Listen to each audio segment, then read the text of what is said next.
Shalom. Morning, Rabbi. Good morning, good morning, good morning. Let's go.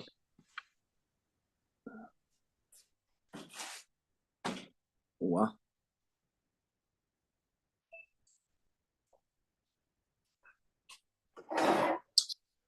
Good morning. With the help of Hashem, we are learning Yerushalmi Peya, Pei to Gimel, Halacha Dalid, and Hey. We're going to be learning Daf Lamed. We left off on Daf Chav Tes Amid Beis, 2 lines. Really, the last word of the second to last line of the Amid. Before we make a recap for today's Daf, I really want to quickly go back and to repeat the final case and to underline the chiddush that we had in the final case. It's really based on a concept that up until now, whenever we were speaking about the division of a field, that would require each field separately to have its own pay left on it, from it. We were speaking about physical divisions. The Mishnah now began speaking about halachic divisions, beginning with different ownerships, partners that divided. And what was the last case? Let's read straight to Gemara. That if kotzar chatzi sada b'shutfis, and as we explained, when the cutting was happening, being that yes, when you begin to harvest, you trigger the obligation, but when do you actually leave payah at the end? So they did not need to leave payah. And now v'cholku, and they divided it in a scenario where, let's say, Reuven and Shimon, Reuven kept all of the harvested wheat, Shimon got the ones that were still standing. Reuven's half does not need to be paid at all. That was the first step that we explained. But now we added, if chazru v'cholku, if they, and we took out the word v'cholku, right? That was if chazru and v'nishtatvu v'kotzru chatzi asada b'shutfis. Just want to emphasize, when they harvested the second half, now as partners, they were not allowed to harvest the whole second half because they needed to leave payah. So it was the second half's harvest that was an act of kiloya, like loisechala, but they were machala. That now makes the obligation go on the harvested grain, which is only on the second half. So here we just to emphasize that even though now v'cholku means that this second half was divided half and half, and the original half they divided half and half. Each partner now owns half of both sections, just to speak it out.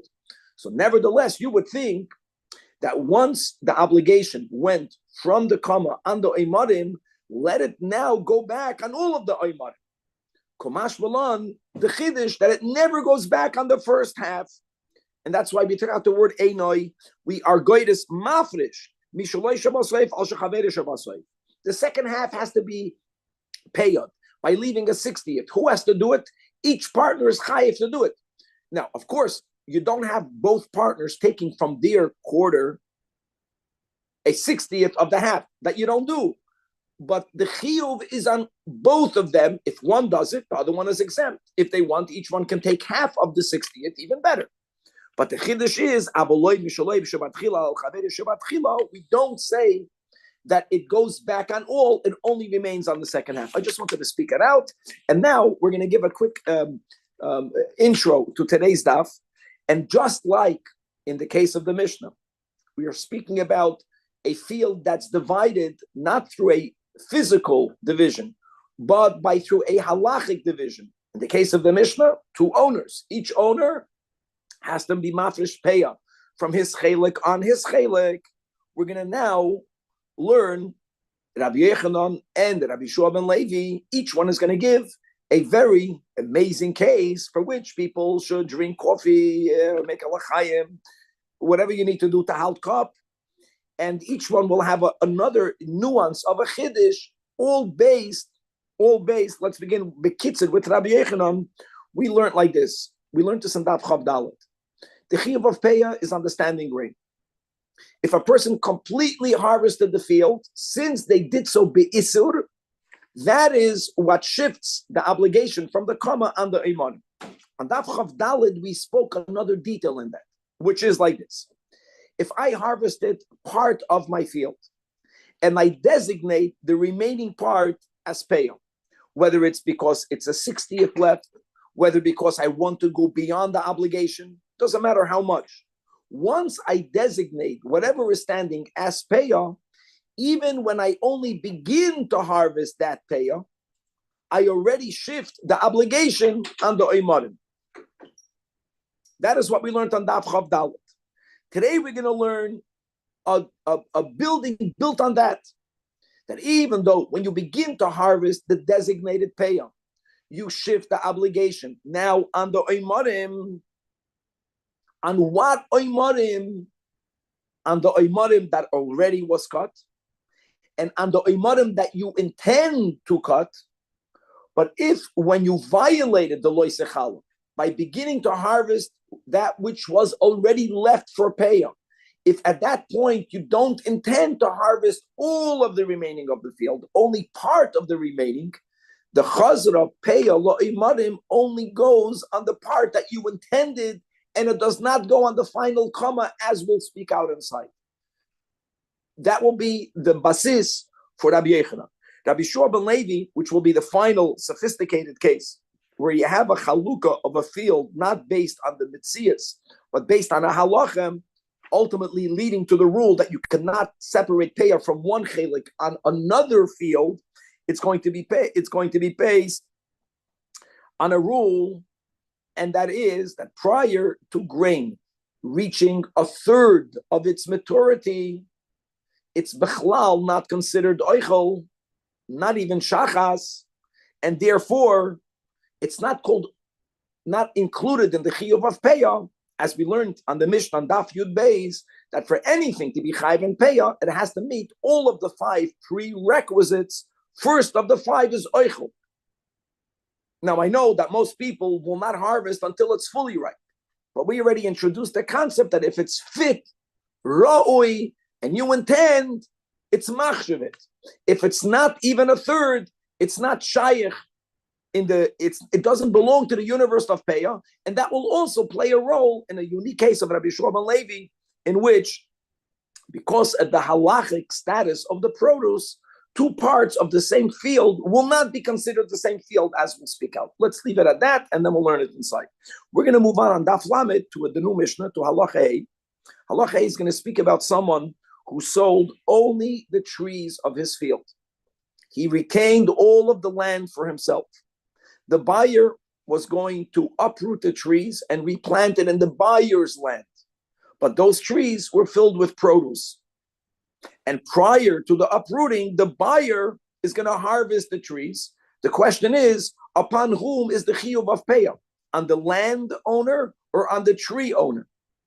And we're going to have in the Mishnah Shitas Rabbi Yehuda that will differentiate whether the seller retained even only one tree for himself.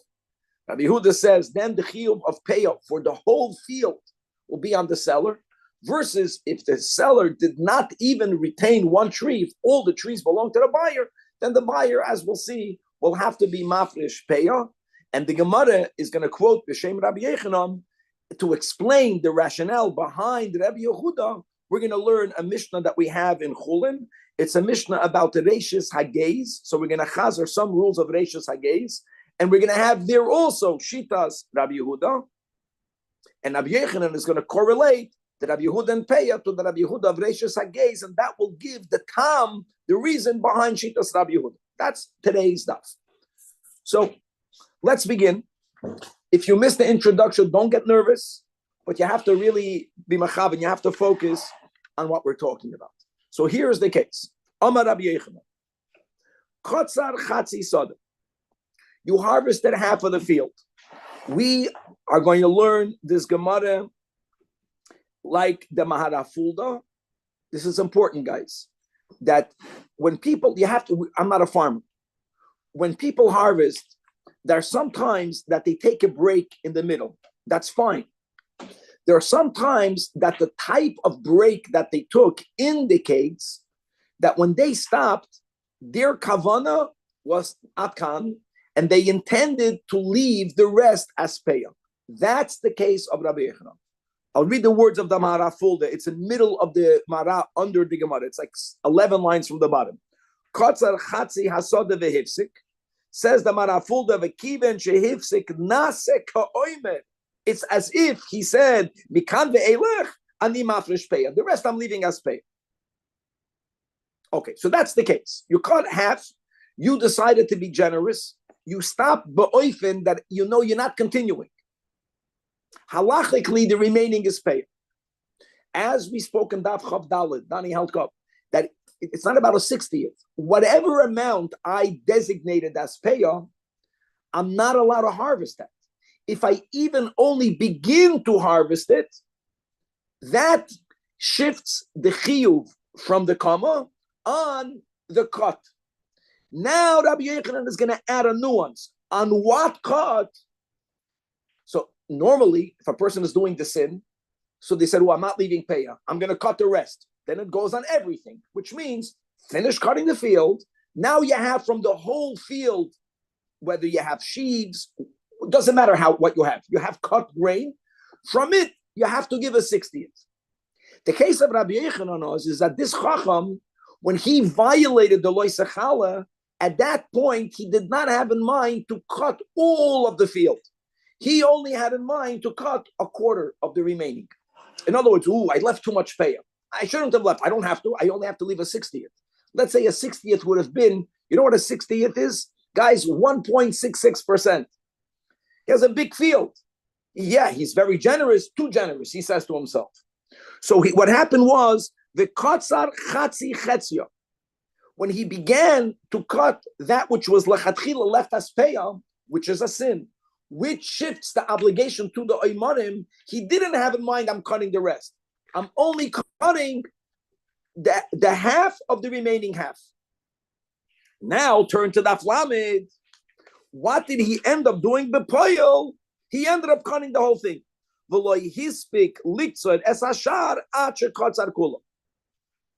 Now the fact is, guys, is that since he now harvested the whole field, payah has to be left for the whole field.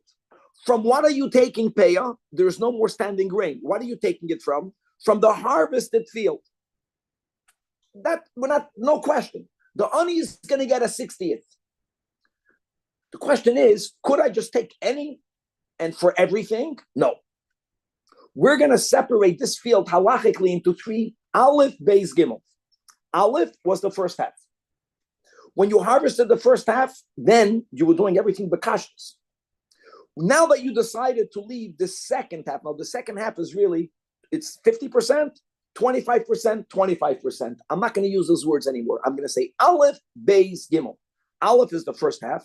Beis is the chatzi. And Gimel is the last chatzi. Here's the chap of Rabbi Yochanan. When you harvested the first field, pay was going to be left in the second half. But since the second half was fully paid, the whole thing was paid, when you began to cut Beis, that violated Lo Sechala. We learned on Daf Chav Daled, the beginning of the second half, the beginning of Beis. But you only had in mind to cut Beis. You were not going to cut Gimel. So at that point, Aleph and Beis are connected, and you have to separate. You harvest the whole Beis, and from either Beis on Aleph or Aleph on Beis, a 60th only for Aleph and Beis. You put together which really 3/4. From that, a 60th. From any part of Aleph, from any part of Beis, but not for Gimel. Because when you began to harvest Beis, you only were going to harvest the Chatzi. Gimel is standalone. Says Rabbi Yochanan, not exactly. Gimel and Beis are linked. Gimel and Beis you can link. Beautiful. Why can you link Gimel and Beis? Because since when you finished cutting the first half, your kavanah was to leave Beis and Gimel as payah. Beis and Gimel was the other half. So they are also could be considered one unit. In other words, Beis is a shidduch mit Aleph. Beis, you can be meshadach with Gimel. But Aleph and Gimel are considered halachically so separate that you cannot separate not Aleph on Gimel, nor Gimel on Aleph. Let's read it inside. Mafresh min harishon alem tzoyin. Rishon is what we're calling Aleph, and tzoyin is what we're calling Beis. And also, if you want, you can be mafresh from the Beis on the Aleph. But what can you not do? Ve'eino mafresh min harishon al ha'acharoin, or achroin and rishon. It says all of the commentators, what are we implying? What are we implying? You can't take Gimel on Aleph, but you can take Gimel on Beis. What links Gimel and Beis? The fact that when I cut the first half, at that point, I had in mind to leave the other half as Peah. That links them. So why are we speaking about this case over here? You have to chap.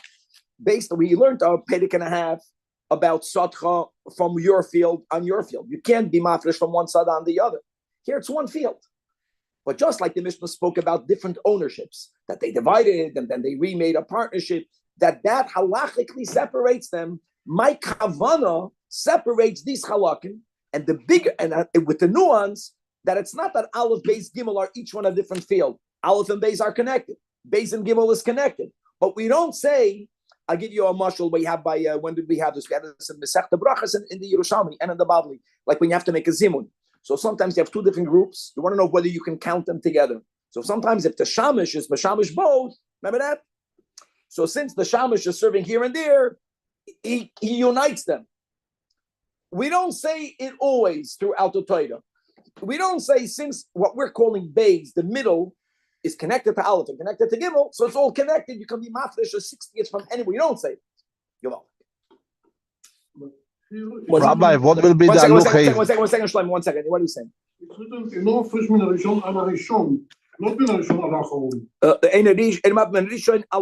you have to look, you have to always look over here on the who says this? I'll tell you who says this. It's a different girsois. That's the problem. That was the challenge with the Yerushalmi.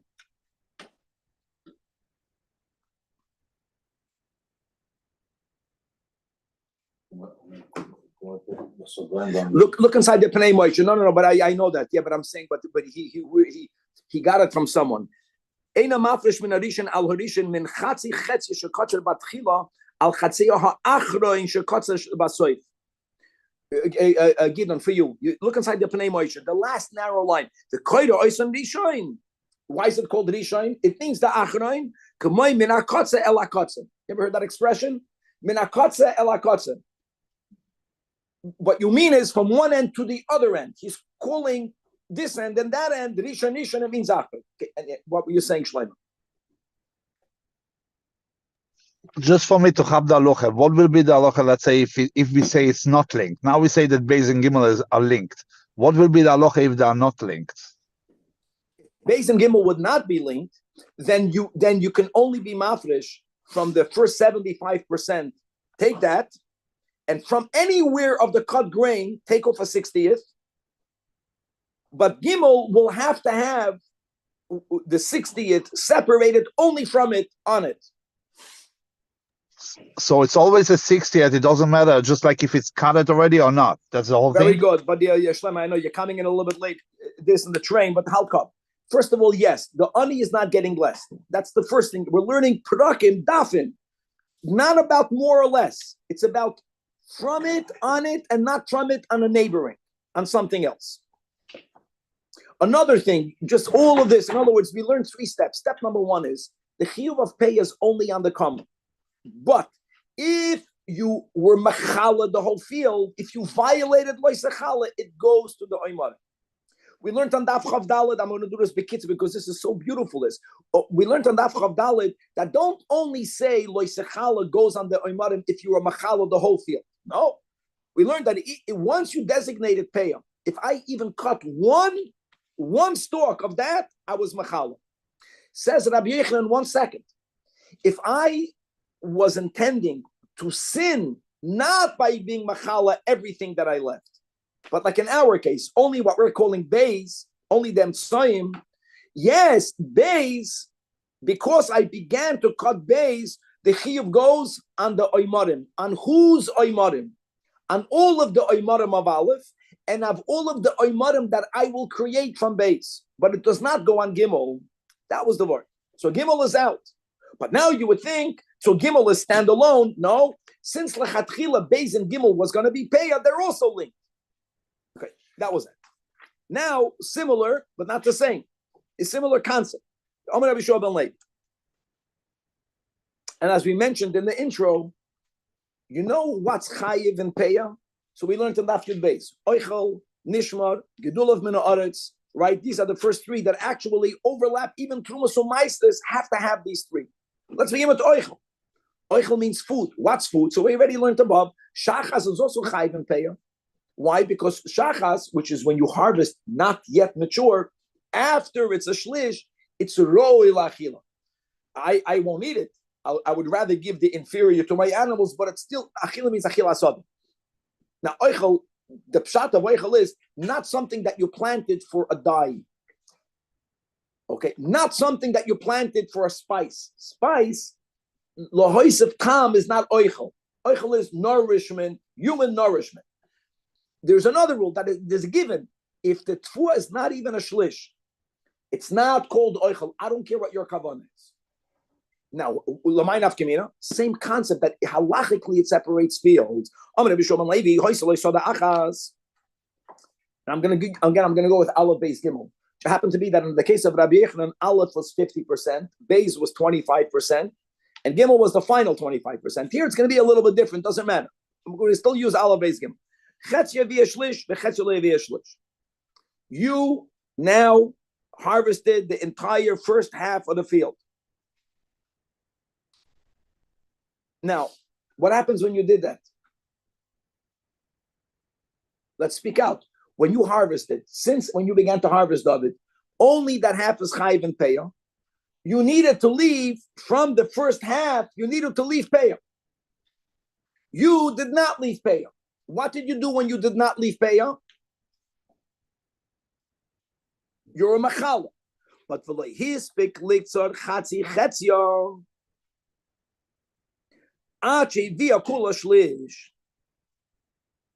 When you got through 25% of the first half, when you got here, the first half we're dividing into 25%. When you began to harvest, your kavanah was, I'm harvesting half. At that time, only this half was called oich. Once you harvested the first half of the half, that means the first 25%, at that time, what part of the field was shayich for peya? Only another 25%. When you went into the second 25%, the rest of the field became ready. The other 75%? The other 50%. Oh.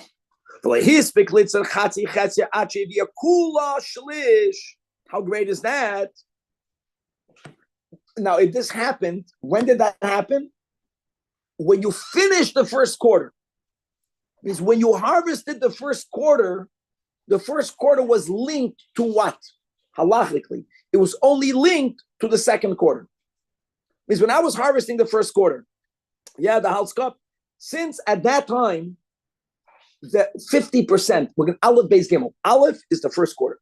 Beis is the second quarter. Was ready to go. First and the second were ready. No, the second one. Listen to me. First and the second. Aleph is 25%. Beis is the second 25%. Gimel is the next 50%.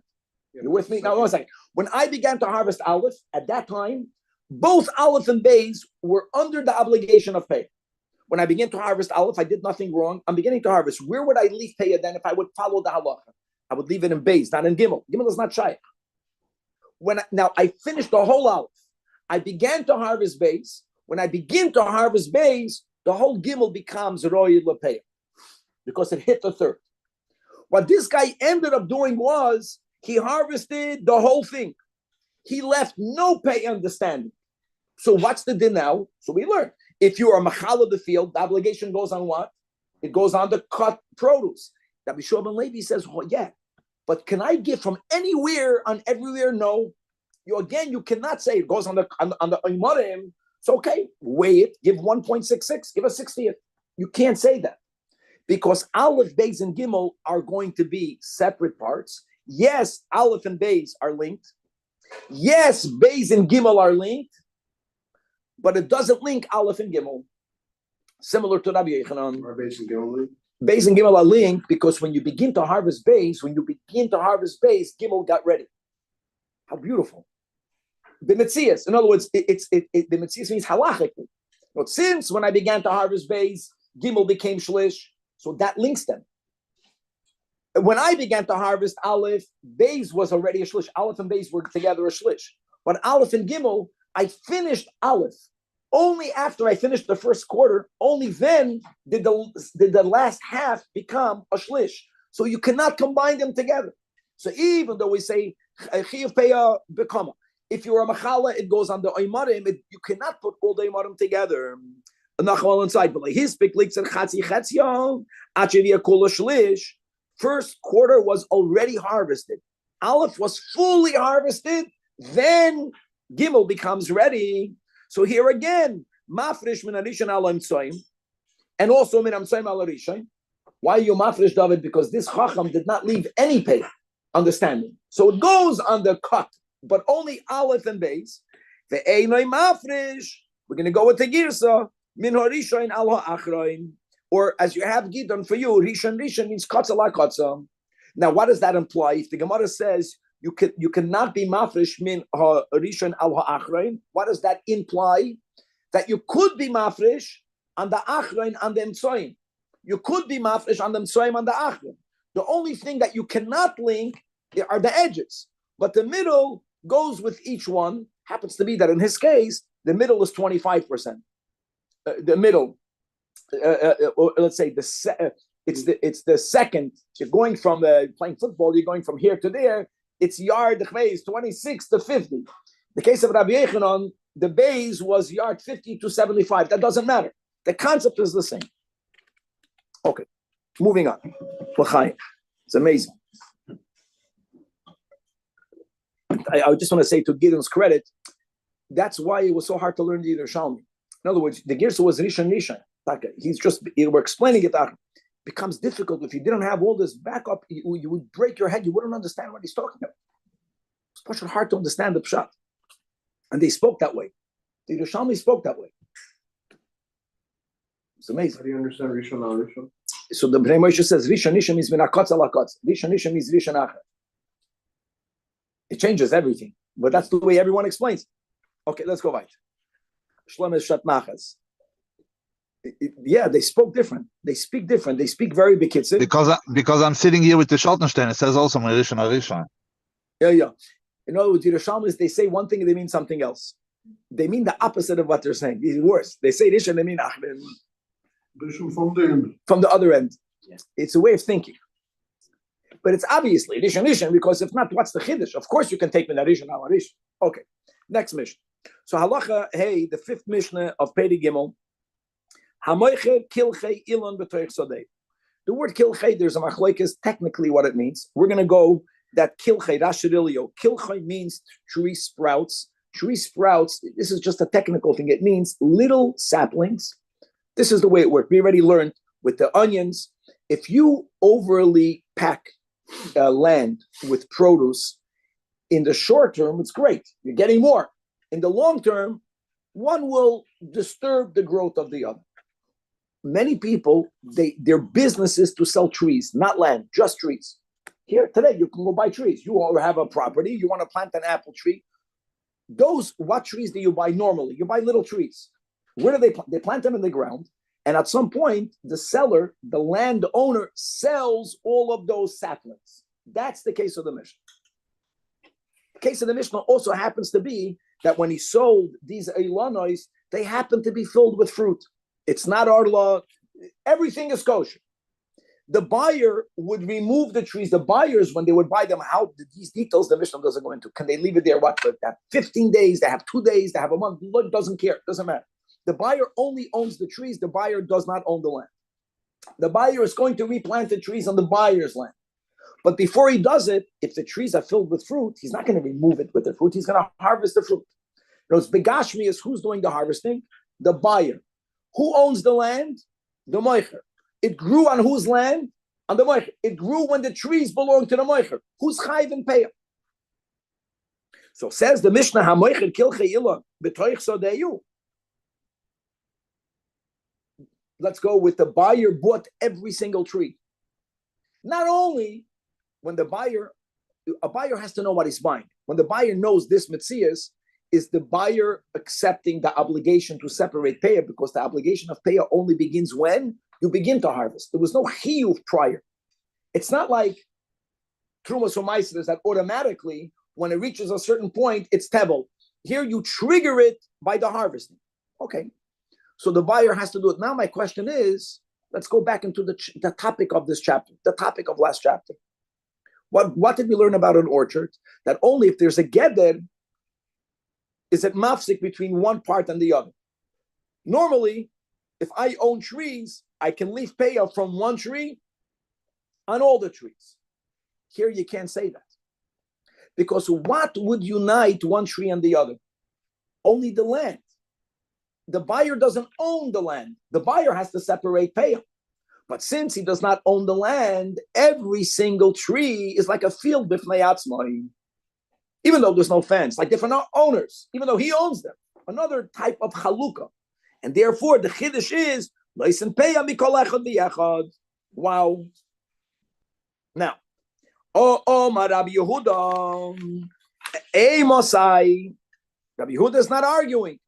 Rabbi Yehuda is bishitas chachamim, and indeed, he's going to say yes, but let's limit it. He qualifies. When do we say that? Bisman shalishir balasadem. If the owner did not retain not even one tree, he sold all the trees. Then, in other words, we're beginning. Of course, the chiyuv is on the buyer. You know why? Because the obligation only is triggered when you begin to harvest. He doesn't have anything to harvest. Of course, it goes on the buyer. Chiddush of Rabbi Yehuda is that if the seller retains a tree, even only one, avalim shiur bal hasodem, and balas, that's the gidom with the girsa, even only one tree, for sure more. Let's go with the premise that that one tree is at least the 60th for everything else. It has to be that way. So then the seller is obligated to give payout.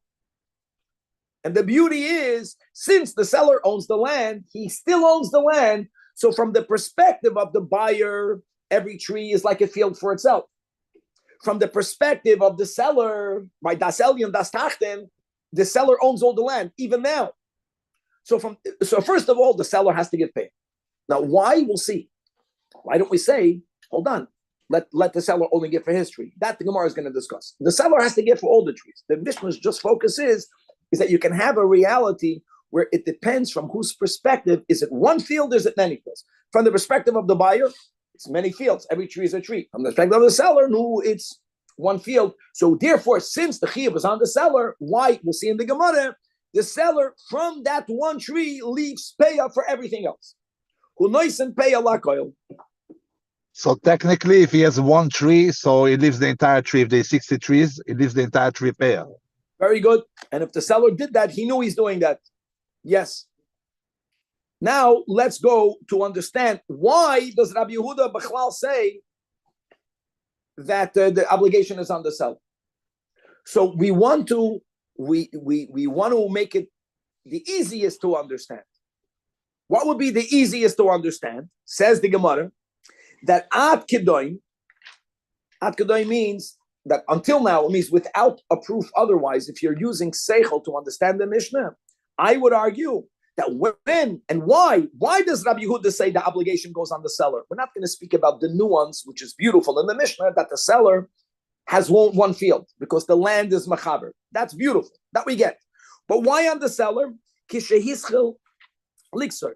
The rule is, guys, the obligation of payah is only triggered when you begin to harvest. So it makes sense that if the seller owned all of the trees prior to selling them, he began to harvest even only one. That's the easiest way to understand Rabbi Yehuda. It means if I'm the seller, I began to harvest, I own everything. So now I trigger the obligation of payah. Then I sell all the trees other than one.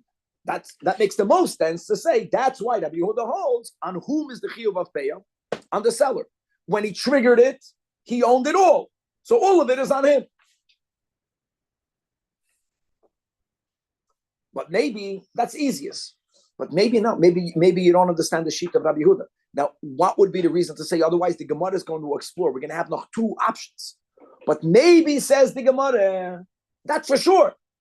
Rabbi Yehuda will hold vafilu loy hischil liksor. He owns the saplings. No one harvested anything. There's no one, just a seller. And he sold, let's go with Shleima's case. He sold 61 trees. Or he sold, it doesn't have to be that way. It could be that he sold 10 trees. Yeah, don't worry. That means the seller who kept one tree will end up eating some fruit. Doesn't matter. Maybe the din will be, even though no harvesting began, still. Now, why would it be? We'll see. We'll actually see two potential reasons with an afkamina. Still, Rabbi Yehuda will hold, and again, it's not only Rabbi Yehuda. Rabbi Yehuda is saying Amosai, that's Bishitas Chachamim. Still, the obligation goes on the seller.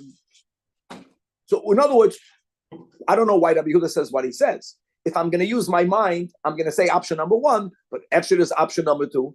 And by the way, we'll see it's option number two. So how do we know that? So it's going to be based, see, everything is Kabbalah. Kabbalah means that we're not beginning with Seichel. We're quoting a Tana, and if you don't find a Tana, we're going to quote an Amoida, and Amoida makes a statement, and the statement of the Amoida can only work if based on a certain understanding that Amoida must have had, and then we have to understand why did he think the way he thought. But we're accepting what he said. So like this. Nashme'ina minado. I can resolve my question from the following. Minado is actually a quotation from a Mishnah in Chulin. The Mishnah is speaking about the mitzvah of Reishis HaGeis. The word gaze means sharing. For those of us who don't know English that good, sharing. Not so the sharing as, can you share your candy with me? That's sharing. I'm not talking sharing. Sharing means that you have a shepsela, and one of the products of a goat, not of a goat, of a sheep, is that it gives gewaldige wool. And the owners, they keep it in their possession, and every now and then they shear their goizes. Now there's many dinim that are not negeya here. Yes, there has to be a minimum amount of shepselah, a minimum amount of weight. We're not going into that right now. But when you have a farm, when you have animals, and you have all of the minimum requirements, so the Torah says that the Reishis HaGeis has to go to the Kohen. And we'll learn, right? We learn Nambam. Biblically, any amount. Rabbinically, a 60th, the same 60th. Or you can give more to the coin. Now we're going to come to the same shayla. What happened here was, says the Mishnah, Lokach geis soinoi shal chaveiroi. So Reuven and Shimon. Reuven owns all of the sheep. Shimon is not buying the sheep. Shimon is buying the wool, but he bought it prior to the shearing. And it was shorn. Now, Reuven did not sell all of his sheep to Shimon. Reuven also has some sheep left for him. Very similar to this, very different, as we'll explain. The question again will be, who is chayiv to give the Reishis HaGeis? It's a Mishnah. Says the Mishnah, Im shier hamoicher, if he kept even any amount of the wool for himself, hamoicher chayiv, right? And if not, the imlav, that means whatever. If he had 10 animals, if he had 1,000 animals, I don't care. If prior to the shearing, he sold all of the wool to then there's something to talk about. So then, halikeach chayiv, the halikeach is chayiv. The Mishnah does not quote it. Huh? Are we talking about the Reishis HaGeis. Sounds like. Now, let me tell you why it's so. When we read it with very little information, we say, yeah, for sure. Comes along Rabbi Yirmiyah, and he quotes Rabbi Yechanan. I want you to know that who's the author of the Mishnah in Chulin? Who's the author of the Mishnah of Reishis HaGeis? Our Rabbi Yehuda. Now, you're going to say, that's fantastic. I would have said the same thing. No, you wouldn't have said the same thing. Now, look inside the Rash Shadilio on the right-hand column, 3 lines from the top. Supporting the original argument, right? We're going to clarify the sheet of Rabbi Yehuda in our Mishnah. In other words, the whole Gemara until the end of the Amud will be that since B'Shem Rabbi Yechanan links Reishis HaGeis with Rabbi Yehuda, you want to know Pshat and Rabbi Yehuda. Did Rabbi Yehuda say his din only when they began to harvest, which makes the most sense? Maybe Rabbi Yehuda even said his din, even if they didn't begin to harvest. You want to know what he holds? The fact that Rabbi Yechanan linked Reishis HaGeis to our Mishnah will we'll see that our Mishnah is even if you didn't yet begin to harvest. Look inside Rash Shadili. Shehischa ligzois. So he says like this: the Reishis HaGeis, you got it? Pshit alon the loy be'inan aschalta. There are certain rules that we're up to Daf Lamed we got used to, but don't think these rules apply to all other matnas kahuna. It's not true. Matnas aniyah, matnas kahuna. When are you chayiv to leave payah? We said that when you own a field, you're not chayiv in payah even. The chiyuv of leaving payah only has to be triggered. What triggers it? Beginning to harvest. That concept does not exist by Reishis Hageiz. The gabe payah, because the Torah says ubekutzrechem, we're reading the Rashirilio, that's mashma. Ubekutzrechem, when you begin to harvest, loisechal, right? Bitchilas ksira. But since regarding Reishis Hageiz, loy kesiv bigoizaschem, geis soinchem. So I want you to know, very much like produce, of course, the metzias, David, you cannot give it if you did not shear it, you did not cut it. But the chiyuv begins from when I have a field, I know, you know what, I'm going to have to give from it Tumas Umaisis. You look at it differently. You know, there's, when do I actually do it? When am I chayiv to do it? All right? I'm chayiv Reishis Hageiz when I have wool on the backs of my sheep. So that's what separates halachically Reishis Hageiz and our Mishnah, which would be a reason why you would not link one with the other.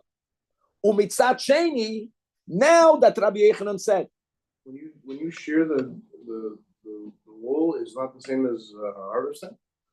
The obligation no. Why? Because we just read the Rashi earlier. That's the way it works. Reishis Hageiz has nothing to do with you beginning to share. It's not about your share.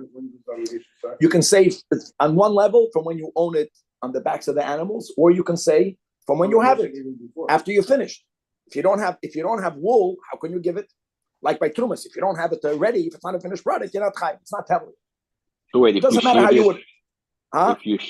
If you sold it before shearing it, who pays the wool? Nothing. You don't give it. No. You have these sheep. You don't pay anything. Let me say it like this. What triggers it? When you have everything already shorn. When you already have everything shorn, the Torah says you have wool. Give some of it to the kohen.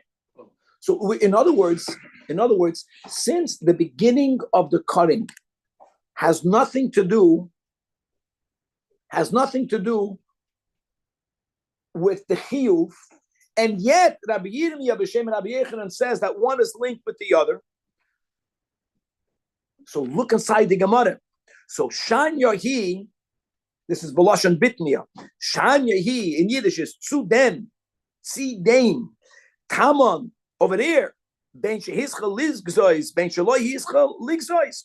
Over there, you cannot qualify the obligation on the Moicher, on the Lekeach, has nothing to do whether you began to shear or not, because it has nothing to do with you beginning to shear. When you have shorn wool, you have to give some of it. Doesn't matter.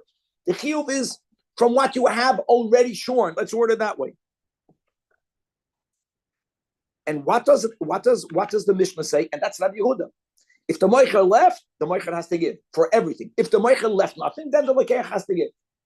So oy bazoi v'cho here loy shanya, don't differentiate ben shehischel liksor ben shelo hischel liksor. That was your inquiry in the beginning of the Gemara. When Rabbi Yehuda says that if the Moicher kept one tree for himself, the Moicher has to give it. Don't say because you began to harvest. Has nothing to do with that. Our Mishnah's din is even if you did not yet begin to harvest, you have to give, according to Rabbi Yehuda, b'shitas chachamim, according to everyone. The moicher has to be the one leaving the payah. Now the kasha is my tama with Rabbi Yehuda. What would be the reason? Let's read inside the Pnei Moshe, the first wide Pnei Moshe under the Gemara. My tama with Rabbi Yehuda hash the boya. Now we have to explain.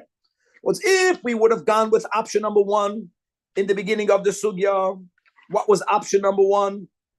At kedoin kishehis chaliksoid. Then it makes sense. Since you began to harvest, you, the seller, owned all the trees. The chiyuv was triggered when you owned all the trees, so the chiyuv remains in. But now that he made that link, the concept of beginning to harvest, beginning to shear is not applicable. And yet we are connecting one Mishnah with the other, has nothing to do with you beginning to harvest. But that means that Rabbi Yehuda holds in our Mishnah that even if the seller did not begin to harvest a single tree, doesn't matter. If you retained one tree, he's chayiv to give pay on all. Why? Hashta boy yehoy l'Rab Yudah la'olam b'shiyura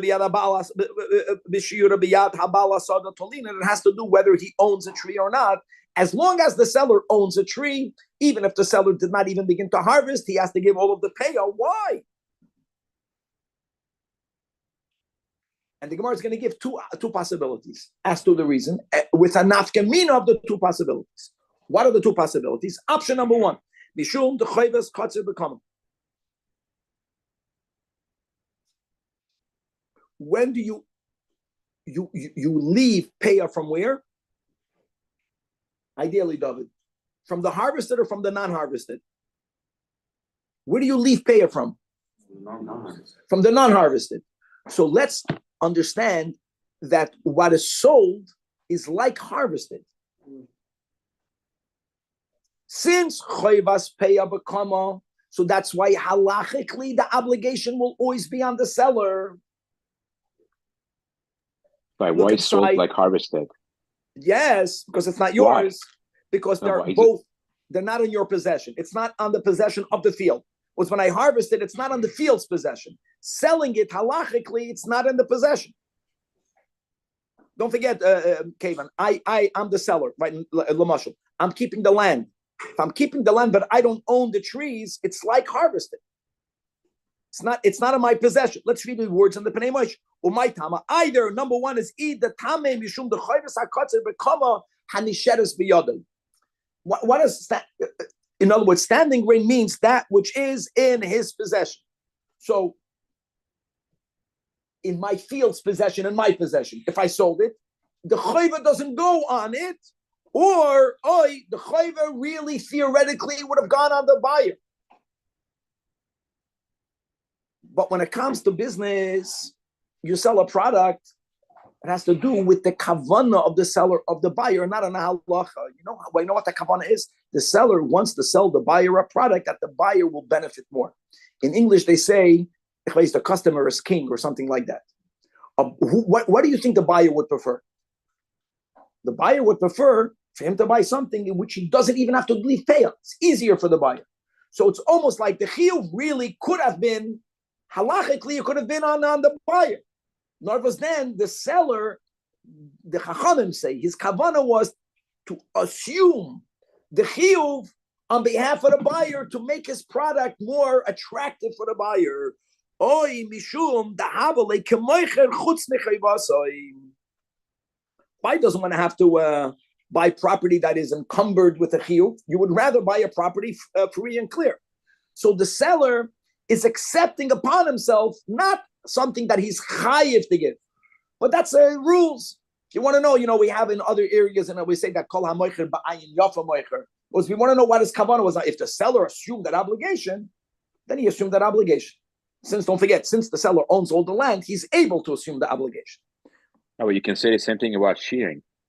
The buyer wants something that's already... We're going to come to sharing in a moment. So the Gemara says, okay, so these are the two options. Now I'm going to quote the same Rabbi Yirmeh b'shem Rabbi Yechanan, and I'm going to resolve the question. Nishme'ina min ado, gavaldik. Now let's go back to the Mishnah Chulin. Kevin, mamish, what you're saying. Let's go over there. Look, he says the Mishnah, again, there's no Rabbi Yehuda, but he's saying it's Rabbi Yehuda. Im shir hamoicher, then hamoicher chayiv, ve'im la'ava lekeach shaykh. And on that, Rabbi Yechanan, the Rabbi Yehuda, he now fears is the Gemara. Islach l'meimer, b'lashon bitmia. Islach l'meimer tamon. Can you say over there shechayvas katzir bakama? It's not true, by the way. In other words, the whole idea, reishis hageiz. Where's the chiyuv on peah, guys? On the uncut, right? Chayvas peah bakama. On what is the chiyuv of reishis hageiz? On the unshorn or dafka on the shorn? Dafka on the shorn. So over there, since the option number one is not shayach over there, and Rabbi Yechanan made the link, is araya that the reason why, if the moicher kept even some fleece, the moicher has to give it. It's not because of the halacha, the obligation is on the moichers. It's because in mekach u'memkar, the moicher assumed upon himself a product that the lekech would rather buy fleece, that he buys it and he keeps it. Ella over there, mishum the machari chutz nechayvasai. The cha here also the machari chutz nechayvasai. So now we resolve the inquiry. 2 steps. Step number 1 is Rabbi Yehuda holds that if the seller retained the tree, even if you did not yet begin to harvest, the seller has to give all of it. Why? Not halachically because the chiyuv is on his. No, because a seller will make his product more attractive. He assumed on himself the chiyuv. L'may nafkamina with these 2 things, the Gemara gives 2 nafkaminas.